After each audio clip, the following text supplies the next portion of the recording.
Hello everyone, welcome back to a online solution. तो आज हम लोग पढ़ेंगे प्रश्नावली 1.3 यानी कि एनसीईआरटी का पहला लेसन का ये है 1.3। इस तरह से इस वीडियो में हम 1.3 का टोटल एनसीईआरटी का सवाल का क्वेश्चन पढ़ लेना, ठीक है। तो चलिए स्टार्ट करते हैं, टाइम वेस्ट नहीं करना है। सबसे पहला सवाल यहाँ पे, सिद्ध कीजिए कि √5 एक अपरिमेय संख्या है। एक ही सवाल एनसीईआरटी में ऐसा दिया हुआ, बाकी जो दिया हुआ बहुत आसान तरीके से बनाने वाला है। तो ये थोड़ा सा लॉन्ग होता है, लेकिन कुछ भी नहीं, लिखने में जो टाइम लगेगा बट आपको समझना है, ठीक है ना। जब समझ जाएंगे तो आराम से लिख लीजिएगा। जब कुछ आदमी कोई चीज भी समझ लेता है, कुछ चीज, तो उसको आराम से जितना देर चाहे, जितना पन्ना चाहे उतना पन्ना लिख सकता है, समझने भर दे रहे, ठीक है। तो आपके सवाल में ये तो एनसीईआरटी का क्वेश्चन दिया हुआ है। आप एग्जाम में √5 के यहाँ पे √3 भी दे सकता है, √2 भी दे सकता है, लेकिन √5 जो है ज्यादा देखने को मिला है, ठीक है ना। इसलिए आप इसको ध्यान से देखेंगे। तो ये √5 के यहाँ पे जो √2 भी रहेगा तो उसी कंडीशन से बनाएंगे, √3 भी रहेगा उसी कंडीशन से बनाएंगे। बनाने के तरीके बहुत अलग अलग है, मैं आपको अलग तरीके से बता रहा हूँ, शायद आपको पता भी होगा, और नहीं पता तो देखिए बहुत आसान सा सवाल है। चलिए यहाँ पे करते हैं हम लोग हल। यहाँ पे हमको सिद्ध करना है, ठीक है ना, कि √5 एक अपरिमेय संख्या है। सबसे पहला काम करना है मानना हमको, जो कि आपको पता है, ठीक है ना। माना कि क्या मानना है? माना कि √5 एक परिमेय संख्या। हमको परिमेय संख्या मानना, जस्ट इसका उल्टा मानना। सवाल में आप परिमेय ही सिद्ध करने के लिए देगा, परिमेय सिद्ध करने के लिए कभी नहीं देगा, ठीक है ना। तो हमको क्या मानना है? माना कि √5 एक परिमेय संख्या। ओके, जब परिमेय संख्या मान लिए तो जो परिमेय संख्या होता है वो कैसा होता है, यानी कि √5 जो हो गया किस रूप में हो गया? P/Q के रूप में हो गया, ठीक है ना। ये तो समझ आ रहा, जब भी कोई भी परिमेय संख्या होगा P/Q के रूप में होना ही होना है। अब यहाँ पे देखिए जो P/Q जो देख रहे हैं, ये जो √5 जो है इसके बराबर आ रहा है, क्योंकि हम इक्वेशन मान लिए हैं कि ये दोनों बराबर है, P/Q के रूप में है √5। अब जो P और Q जो यहाँ पे देख रहे हैं, तो यहाँ पे हमको लिखना पड़ेगा, ठीक है ना। लिखना ये पड़ेगा कि P तथा Q एक धन पूर्णांक है।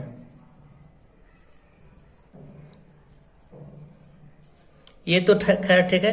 दूसरा जो लाइन है वो लिखना है, यहाँ पे दो टाइप से दूसरा लाइन लिख सकते हैं, ठीक है। हम दोनों टाइप से बता दे रहे हैं, आपको एग्जाम में एक ही यूज करना है, ठीक है ना। लिखते हैं यहाँ पे तथा कर देते हैं, तथा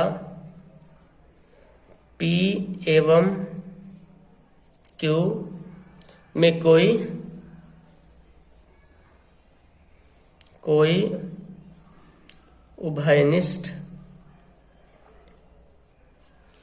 उभयनिष्ठ गुणनखंड नहीं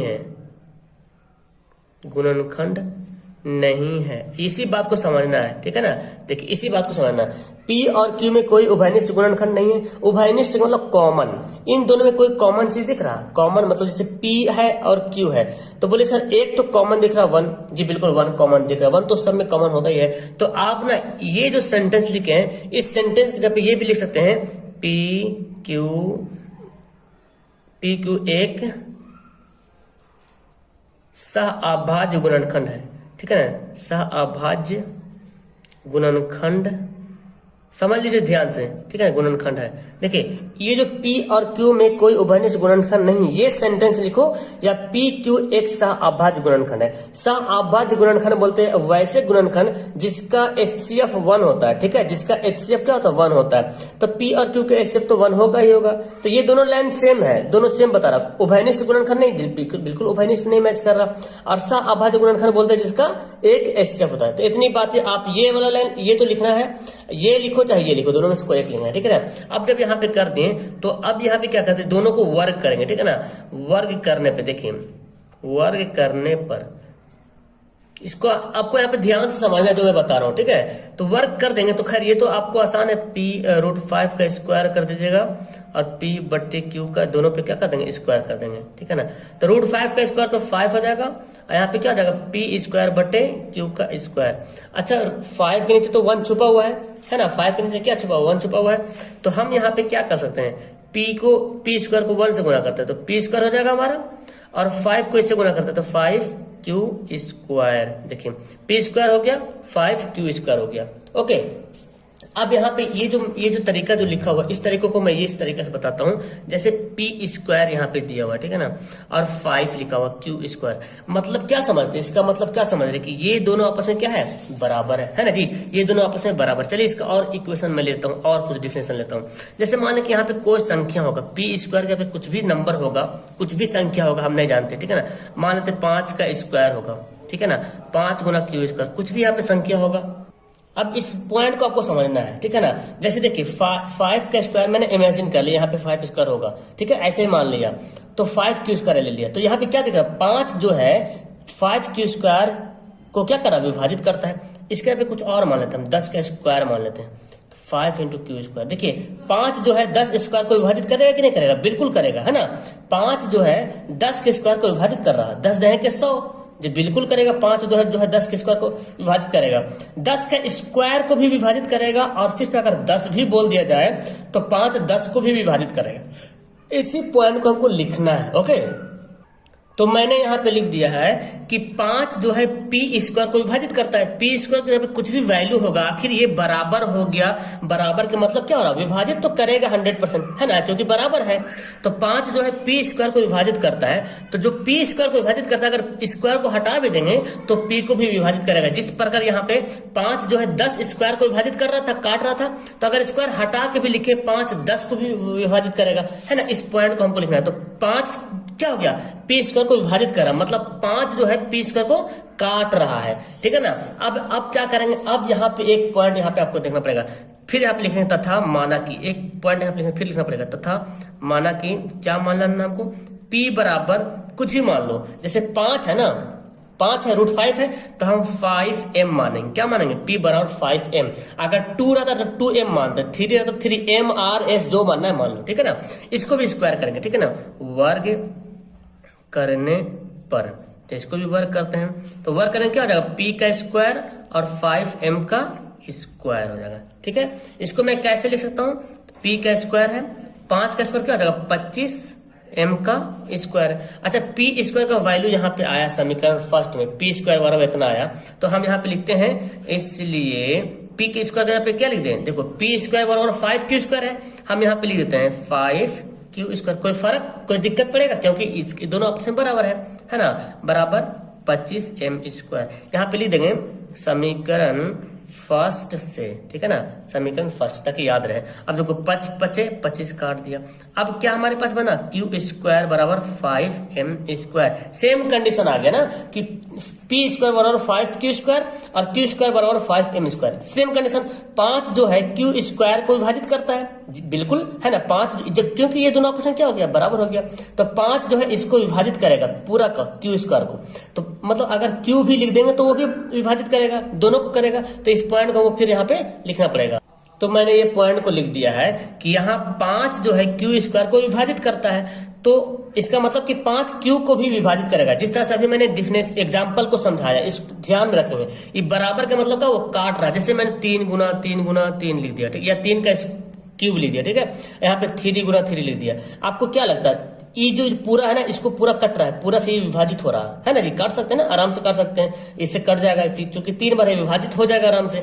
तो यहाँ पे मैंने उसी पॉइंट को लिखा। अब यहाँ पे देखें, 5 क्यू को विभाजित कर सकता है, और 5 पी को भी विभाजित करेगा, और 5 क्यू को भी विभाजित करेगा। मतलब पी का गुणनखंड है 5, है ना जी।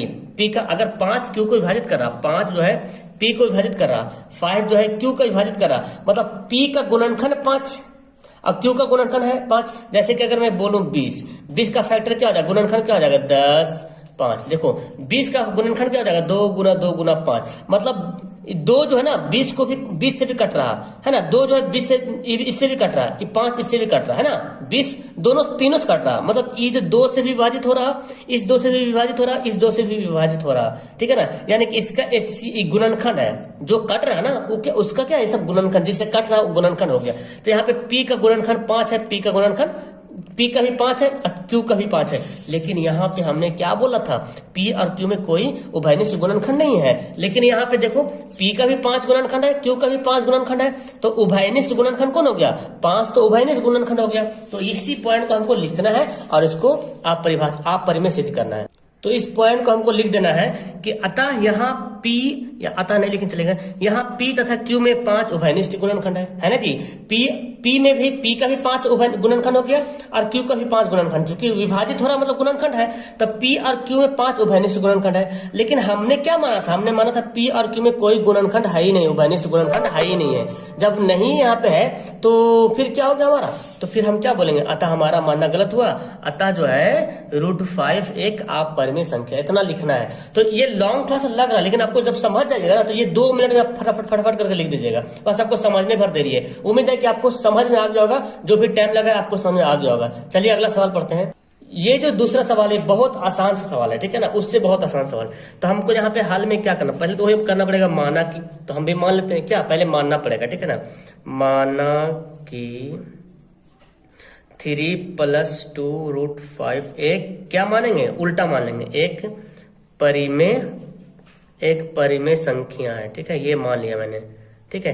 परिमेय संख्या माना तो क्या लिखेंगे, इसलिए 3 + 2 √5 जो है वो P/Q के रूप में क्या है, परिमेय संख्या, तो P/Q के रूप में बराबर है, ठीक है। बाकी यहाँ पे आप डाल सकते हैं Q ≠ = 0, क्योंकि परिमेय संख्या वही होता है जो Q 0 के बराबर नहीं होगा तब। अगर Q के बराबर नीचे 0 हो जाएगा, यानी कि 2/0 लिख देंगे, तो 2/0 परिमेय संख्या नहीं होगा, ठीक है ना, तो परिमेय संख्या होगा। बाकी कुछ नहीं करना आपको, वर्ग भी नहीं करना, ठीक है। चलिए सिंपली इसको बनाते हैं, इसको क्रॉस गुना करते हैं, ठीक है ना, क्रॉस गुना करते हैं। तो क्रॉस गुना भी नहीं करेंगे, देखो हम ऐसा करते हैं, इसमें आपको ये तो हम परिमेय संख्या दिख रहा, मान तो लिए, इसको तो मैंने परिमेय संख्या माना है, लेकिन एक्चुअली में 3 परिमेय संख्या है, 2 परिमेय संख्या है और √5 क्या है, आप परिमेय संख्या है। फुट डालो और राज करो वाला यहाँ पे यूज करेंगे, ठीक है, फुट डालो और शासन करो। तो हम क्या करते हैं, 3 को उधर भेज देते हैं, तो 2 √5 हो गया, P/Q हो गया, 3 प्लस जा क्या बनेगा, -3 बन गया, ओके बन गया ना। अब यहाँ पे देखो 2 √5, तो यहाँ पे पूरा अलग कर देना है, 2 √5 है, 2 परिमेय है और √5 क्या अपरिमेय, 2 को भी अलग कर दो, तो √5 यहाँ पे, हालांकि इतना भी तो कर सकते हैं लेकिन और पूरा क्लियर करते हैं। √5 क्या है, अपरिमेय हो गया, और 2 गुना होगा क्या चल जाएगा, P/Q जो है ना -3, ये 2 गुना के क्या बनेगा, भाग बनेगा।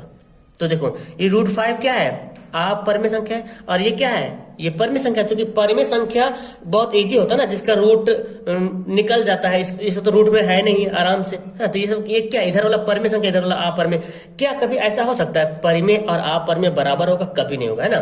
तो यहाँ पे लिखेंगे, यहाँ पे जो लिखना है, तो इस लाइन को यहाँ पे लिखना है कि यहाँ √5 एक परिमेय संख्या है, √5 क्या है, परिमेय संख्या है, और ये P/Q -3/2, इसको बना भी सकते हैं, सोल्व कर सकते, कोई दिक्कत नहीं। ये क्या है, एक अपरिमेय संख्या है जो कि बराबर नहीं हो सकता। कभी बराबर हो सकता है क्या, कभी परिमेय संख्या अपरिमेय संख्या कभी बराबर नहीं हो सकता है, ठीक है। अतः हमारा मानना क्या हुआ, गलत, वही लिखना है, अतः हमारा मानना गलत हुआ, ठीक है, अतः हमारा मानना गलत हुआ, है ना। लिखते अतः जो है 3 + 2 √5 एक क्या है, अपरिमेय संख्या है, ठीक है ना, अपरिमेय संख्या है, बस हो गया। ये बहुत आसान से बन जाता है, शॉर्ट में बनता है, ठीक है ना। सेम कंडीशन 3 नंबर सवाल दिया हो, 3 नंबर में 3 सवाल दिया, क्वेश्चन नंबर 3 में 1 2 3 करके 3 दिया हो, तो इसको भी इसी प्रकार बनाएंगे, आराम से बनाएंगे, ठीक, इसको भी इसी प्रकार से बनाएंगे। चलिए तो हमको तो बनाना है, डोंट वरी, ओके। हम मैंने वादा किया आपसे कि एक क्वेश्चन भी आपको छोड़ूंगा नहीं, हर क्वेश्चन को बनाऊंगा, चाहे इजी हो चाहे हार्ड हो, ओके। तो फिर करते हैं यहाँ पे, माना कि 1/√2 एक परिमेय संख्या, मतलब जबरदस्ती मान ले रहे हैं हम लोग, ठीक है ना, परिमेय संख्या है, मान लिया। तो इसलिए 1/√2 जो है किसके बराबर हो जाएगा, P/Q के बराबर हो जाएगा। ज्यादा यहाँ पे लिख सकते हैं Q ≠ = 0, है ना, जहां Q ≠ = 0, ओके। तो इसको क्या करना, बस वही क्रॉस गुना कर देना, क्रॉस गुना कर दो भाई, तो √2 को P से गुना करेंगे तो P√2 हो गया बराबर Q, कोई दिक्कत नहीं, है ना, ऐसे भी कर सकते हैं। अच्छा, हमको P हटाना है यहाँ पे, है ना, P को हटाना है, तो √2 बराबर क्या हो जाएगा, Q/P, देखिए उलट गया, तो क्या दिक्कत है, 2/3 लिखो या 3/2 लिखो, दोनों तो परिमेय संख्या है, 2/3 भी परिमेय संख्या है, 3/2 भी परिमेय संख्या है। अब यहाँ पे देखो √2 क्या है, अपरिमेय है, और ये क्या है, परिमेय है, जो कि आपस में कभी बराबर नहीं हो सकता है। तो फिर यही सेंटेंस को हमको लिख देना है कि यहाँ √2 एक अपरिमेय संख्या है, देख रहे √2 क्या है, अपरिमेय संख्या है, और Q बटा P एक परिमेय संख्या है जो आपस में कभी बराबर नहीं हो सकता, कभी बराबर नहीं, परिमेय अपरिमेय कभी बराबर नहीं हो सकता है, अतः हमारा मानना गलत हुआ, अतः 1/√3 एक अपरिमेय संख्या है, ठीक है ना। तो पहला का तीसरा का पहला सवाल बना, तीसरा का दूसरा, और तीसरा भी इसी तरह बनेगा। तो फिर हमारा सवाल दे दिया है ना, इसको हल करते हैं। सवाल सीख लेना आपको, ठीक, कैसे बना, एक सवाल तो कंफर्म रहेगा यहाँ पे। तो यहाँ पे लिखते हैं माना कि, सेम बात लिखते हैं, माना कि 7√5 एक, आपको समझ में आ गया होगा, ठीक है ना, अपरिमेय संख्या है। सबको आपको नोट्स बना लेना है, कॉपी में लिखना है, ठीक है ना, अगर लिखा हो तो ठीक है। इसलिए 7√5 बराबर क्या हो जाएगा, P/Q हो गया। अब यहाँ पे क्या करेंगे हम, क्रॉस गुना कर लो, यहाँ पे देखो इसके नीचे 1 छुपा हुआ, क्रॉस गुना कर लो, तो P को यहाँ से गुना करेंगे P, और यहाँ पे क्या करते हैं, छोड़ो यहाँ पे ऐसे कुछ मत करो, 7 को उधर ले जाओ, फिर तो उल्टा हो जाएगा ना। हमको परिमेय और अपरिमेय को अलग अलग करना, बंटवारा करना, ठीक है ना। 7 परिमेय संख्या है और √5 क्या है, अपरिमेय संख्या है। 7 परिमेय, √5 अपरिमेय। तो हम क्या करते हैं, √5 बराबर क्या लिख सकते हैं, P बटा जो Q है, इस 7 भी कहाँ गुना में आके क्या चल जाएगा, भाग में चल जाएगा, 7 यहाँ पे बन जाएगा, है ना जी। ये 7 भाग में गुना में जाकर क्या बनेगा, भाग बनेगा। तो √5 परिमेय हो गया, ये √5 अपरिमेय हो गया, ये क्या हो गया, परिमेय हो गया। तो वही बात को यहाँ पे लिख देना है। तो यहाँ पे मैंने लिख लिया, यहाँ √5 एक परिमेय अपरिमेय संख्या है, P/7Q एक परिमेय संख्या है, जो आपस में बराबर हो ही नहीं सकता, बिल्कुल बराबर नहीं हो सकता, क्योंकि परिमेय अपरिमेय बिल्कुल अलग अलग है, दोनों बराबर नहीं हो सकता। अतः हमारा मानना गलत हुआ, 7√5 एक अपरिमेय संख्या। बस इतना ही लिखना है, कुछ नहीं है, आपको इतने में नंबर मिलेगा, डोंट वरी। 2 नंबर वाला सवाल में, 2 नंबर वाला क्वेश्चन में ये सवाल आता है। ओके, ये सवाल देखो इस टाइप का, इसको ही मैं बनाता हूँ, आप चाहो तो वीडियो को पॉज करके खुद से बना के मिला सकते हैं। ओके, तो हम क्या करेंगे, पहले मानते हैं यहाँ पे, चलिए हल करते हैं, आप है ना। माना कि क्या, माना कि 6 + √2 एक क्या है, सॉरी तो परिमेय, परिमेय संख्या है, अपरिमेय संख्या है। इसी तरह से मैं एनसीईआरटी का हर लेसन, हर एक्सरसाइज को एक वीडियो में लाके प्रोवाइड करूंगा। जब पूरा एक्सरसाइज खत्म हो जाएगा तो सब एक्सरसाइज को मर्ज करके एक बार मैं प्रोवाइड करूंगा। जो बच्चा नहीं देखे उसको देख लीजिएगा, ठीक है ना। इसलिए 6 + √2 जो हो जाएगा किसके बराबर हो जाएगा, P/Q। ये तो पहले वाला सवाल की तरह आ गया जो पहले बनाया था अभी। तो यहाँ पे हम क्या कर सकते हैं, 6 को इधर भगा दो, P यहाँ पे क्या हो जाएगा, √2 बचेगा, यहाँ पे √2, और यहाँ पे P/Q, और 6 प्लस में जाकर क्या बनेगा, -6। अब फिर यहाँ पे वही कंडीशन हो गई, सारी बातें वही सब लिखना है कि √2 एक परिमेय संख्या है, ये अपरिमेय संख्या है, ये परिमेय संख्या है, अतः ये दोनों आपस में कहीं बराबर नहीं हो सकता है। तो यहाँ पे मैंने उन्हीं लाइन को लिख दिया यहाँ पे कि यहाँ √2 एक परिमेय संख्या है, सॉरी अपरिमेय संख्या है, तथा P/Q -6 एक परिमेय संख्या है, जो कि आपस में बराबर नहीं हो सकता है। या आप यहाँ पे कुछ भी लिख सकते हैं, जो आप यहाँ पे दूसरा लाइन में घुसा सकते हैं कि √2 परिमेय संख्या है बराबर P/Q -6 एक, √2 एक अपरिमेय संख्या है, P/Q -6 एक परिमेय संख्या है, जो संभव नहीं, क्योंकि बराबर आप बोलिएगा वहां पे, है ना, बराबर है तो संभव कभी हो सकता नहीं, संभव नहीं यानी कि असंभव है। असंभव का मतलब क्या हुआ कि ये हमारा मानना ही गलत हो गया, क्योंकि परिमेय और अपरिमेय कहीं बराबर हो नहीं सकता है, जो कि यहाँ पे दिख रहा कि ये बराबर है आपस में, जो कि हो नहीं सकता, ठीक है ना। तो हमारा मानना भी गलत हुआ, या हमने जो माना वो विरोधाभास है। तो ये जो 6 + √2 एक क्या है, अपरिमेय संख्या। बस यही करना है, डोंट वरी। आपको यहाँ पे एक्सरसाइज 1.3 यहाँ पे लास्ट हो गया। कैसे लगी आपको ये क्लास, समझ में आ गया पूरा क्वेश्चन, तो नीचे कमेंट करना। इसी तरीके से मैं सब एक्सरसाइज को 1 by 1 करके आपको फिनिश करके यहाँ पे दूंगा। Okay, don't worry. चैनल पे जुड़ जाए, जो नहीं जुड़े हैं चैनल पे जुड़ जाए, चैनल को सब्सक्राइब करें, वीडियो को लाइक करें, अपने दोस्तों को शेयर करना मत भूलिएगा। ओके, कुछ समझ में नहीं आया हो तो नीचे कमेंट करेंगे, और अगर समझ में आया हो तो भी कमेंट करके मुझे बताएंगे। Okay, bye.